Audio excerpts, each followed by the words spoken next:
out in overtime after everything that went on in that game. What does that say about this group? Well, it felt like it was 3 different games. The first half, and then the second half. It's not like we didn't know that they were going to come back. I mean, especially in this building, with their fan base and their talent level, their guards. We worked really hard at making sure our J1 got out on Bridges, but I don't know. Bridges felt like he made every shot he shot. What was he from the 3? 3 for 7. Made 3. I think all 3 of them were right there when they were gaining on us. But it's, a 16-point lead's not that big a deal against a team in this building that makes threes like them. So what happened? What do you think happened? How do you think we got out to a 16-point lead? Same thing happened to them, happened to us. We made a bunch of shots. Our kids came out focused. I thought Javier sitting for ever how many minutes he sat the first half. I was worried about him to start the second half, his energy level. I thought he came out and didn't have a whole lot of juice, but I thought the last 10 minutes he was great. But, we bet. We were bending. And then when they got the lead, it was a 1-point lead, so we were a possession away from getting back at it. But,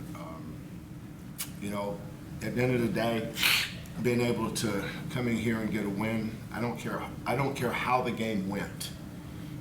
You can spin it and lob it and talk about it all you want. I mean, you can autopsy this thing and do it. This is a great road win for us, and that's all that matters. Kelvin, just at the start, especially the going inside and having the success that you guys were doing, was that part of the kind of how you wanted to approach the game at the beginning? Yeah, we felt like we could. We don't post up our bigs a lot. We try to get them behind the defense, especially when you zone us. We thought if we could get on the baseline behind the C or behind Bridges, that somebody would have to react up to the ball, which allowed us to play not a traditional high-low. When I think of high-low, I think of free throw, lob it over a defender. But J1 is a playmaker. He gives us a big, 6'7", 6'8" guy that can really pass. Jamal, who I've said before, and I'll say it again, I think he's the best point guard in the country. I know I wouldn't trade him for anybody else's point guard. And then really proud of LJ. LJ was in a tough environment today, but I think more than anything else, he showed his maturity because he just played solid. He had 2 great. We clear out the side and play pick and roll. And LJ's really gotten where he's really good at passing the ball out of pick and rolls. What is it they're giving us? Okay, take it. Don't force bad shots. And LJ's I don't even know how many points he scored today. 6 for 6 from the line, 3 for 7, no turnovers, 2 assists. That's who he is. He just really solid guard that plays winning basketball. Really proud of him today. Bryce Cherry, Wigan Trib, LJ, what was it like coming back, and was the reaction kind of what you expected? Coming back, I had mixed emotions because I lived here for 3 years because I went to Baylor, so I was happy to be back, but I was expecting the boos and stuff like that, and not a welcoming. So it was everything I expected, honestly. I wasn't shocked when I got out there, so yeah. This is also for LJ.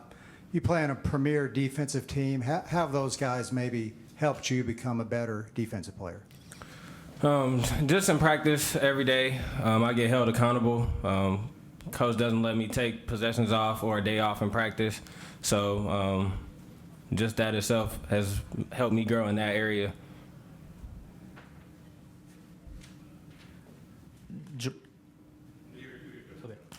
Jamal, like Coach said about coming on the road and winning, how important are these road games, obviously, and then that last shot at regulation, do you feel like you had it there? Winning on the road is probably the hardest thing to do, especially in the Big 12. And I didn't play my best game, but Jaywan played really good today. LJ played really good today. Emmanuel played really good today. And Jay's second half was everybody contributed a really big part in this win.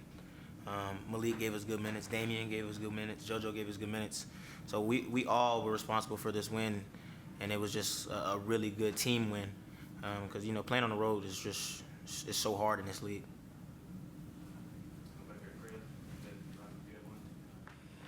Kelvin, how big was it for JVA to stick with it? You had to get on a few times, but to come up with those plays late. He's really matured. He's a very soft-spoken kid, but he's also a hard worker. All of our staff, I have to give our entire staff a lot of credit for developing our guys. It's a village, but we like to develop these kids. Jamal came in as a freshman, Jaywan came as a freshman, Javier came as a freshman, Emmanuel came as a freshman, and we were fortunate when LJ decided to come over, but the thing we were fortunate about was the program he came from. He's coming from a championship program, and I think a future Hall of Fame coach in Scott Drew. There's some guys that come from programs from a development perspective. They don't know how to play winning basketball. LJ's done nothing but win here because Baylor's such a great program, and he's Scott and his staff do just an awesome job. So that's why I thought his transition would be seamless because of the way he stepped in. But Javier's just coming. He's, JoJo is had some really good moments, but he's also 18 years old and a true freshman. He won't be 19 until end of May. So our guys are tough. We're not always pretty, but last time I checked, it's not a beauty contest. Kelvin, can you give us an update on Ramon Walker? He tore his lateral meniscus, and he's going to have surgeries out for the year. Okay.